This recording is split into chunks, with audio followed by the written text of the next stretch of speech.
with the Detour interviews at Ruiru Sports Club. It's Saturday, the 17th of September 2022, and we're at the Detour finals at Ruiru Sports Club. With me today is one of our sponsorship partners, International PFM Academy. And from International PFM Academy, we have Eva and Baraka, who will be taking us through what they do.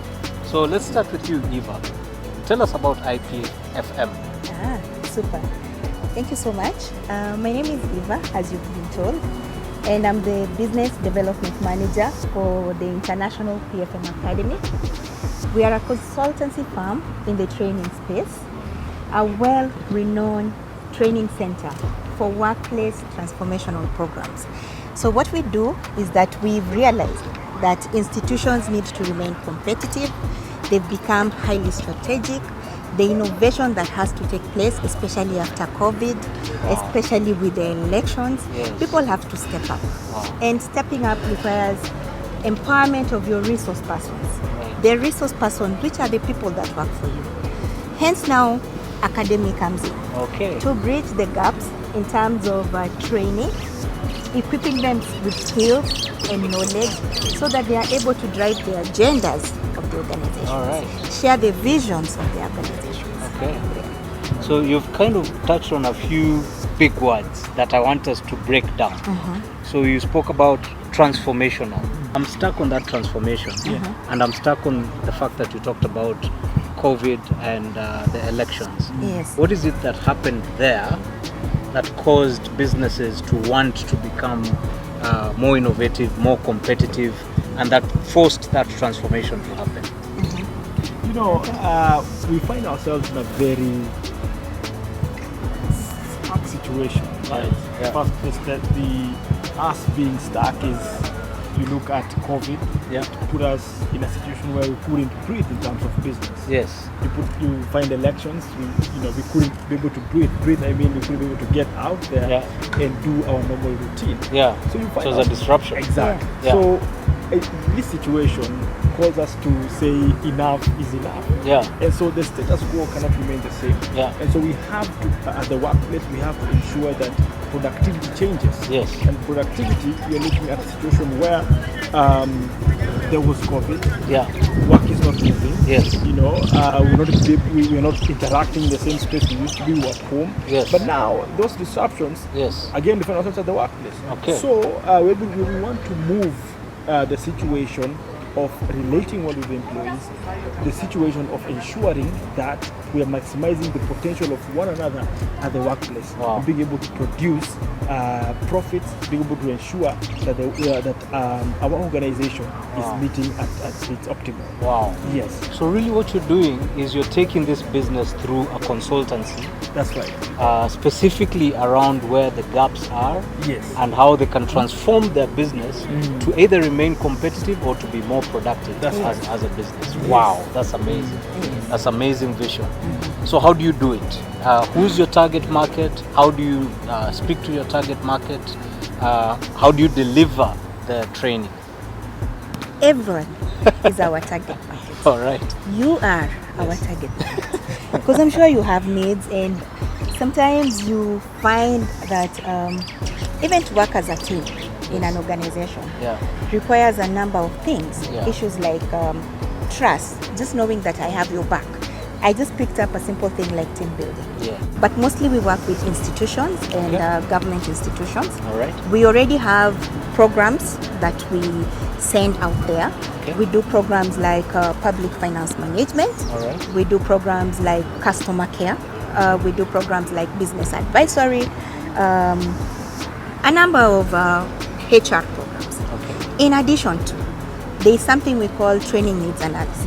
So it is important that we go to these different organizations and different institutions to just understand what are your plans, what is the gap, then how do we tailor it so that it is highly specific to mitigate the challenges that you're facing as a team. And earlier on we were talking about how it's possible for people to think that they have certain gaps within the organization, Yes. but they're really not sure about where the gaps are. Yes. And you talked about doing something called the needs assessment Yes. training. Yes. So tell us more about that and why it's important. Okay. The thing is, sometimes at the management level, you don't really understand what your staff, who are the resource person that are driving the agenda of the organization, are facing. Yeah. So you may think that the elephant you want to address is the cause of why there is a bit of issue here and there. But now when you get down to business with this staff, they are able to understand and tell you what they are facing. Yes. Simple things like just trust or favorism, simple things like those ones come out. Yeah. And that really affects the culture of an organization. Wow. So it is very important for you to do an assessment so that you're able to address the source of what problem that organization is facing. Yeah. And sometimes it's not even a challenge or a process. They just need to enhance their skills. Yeah. You just capacity strengthen on what they already have. Yeah. So Baraka, I'm guessing there's on the ground kind of assessment. Yes. So it's not just the top level management. Yes. You also go down to the employees and their work environment and get very close to what they do for you to be able to give that solution. Well, it's called nitty-gritty approach. Wow, I like that. Or what you have as nose-to-nose approach. Yes. Because you want to look at the deeper details of what happens in an organization. Yes. You want to look at the cycle of what really happens from the sweeper all the way to the CEO. Absolutely. And that's why we have IPFMA, to be able to bring the picture of what exactly should be the day-to-day activities of a healthy organization. Absolutely. Yes. Yeah. So in terms of delivery of the training, how do you do it? Do you go to the customer's environment and deliver the training there over a period of time? Or is it more an instructor-led, so they come over to your place, you have facilities and you do some form of training? How does it work? Good question. We are actually very flexible. Okay. As I said, it depends. We do the assessments allows you to know what kind of program and where do you want to do this program. Yeah. But mostly, organizations have a choice to pick. They can decide they want to do it in-house at their premises. We can decide to go to Mombasa. We can decide to fly to Dubai. I mean, we are very flexible. Spice it up. Why not? Yeah, we are very flexible. All right. Okay, great. It's not rigid. Okay, great. Thanks. So for the rest of the public out there, I know today we are addressing the golfers that are in the Detour forum. That's right. But for the rest of the public out there, what message do you want to leave for them to either find you or engage you, and how do they find you and where do they find you?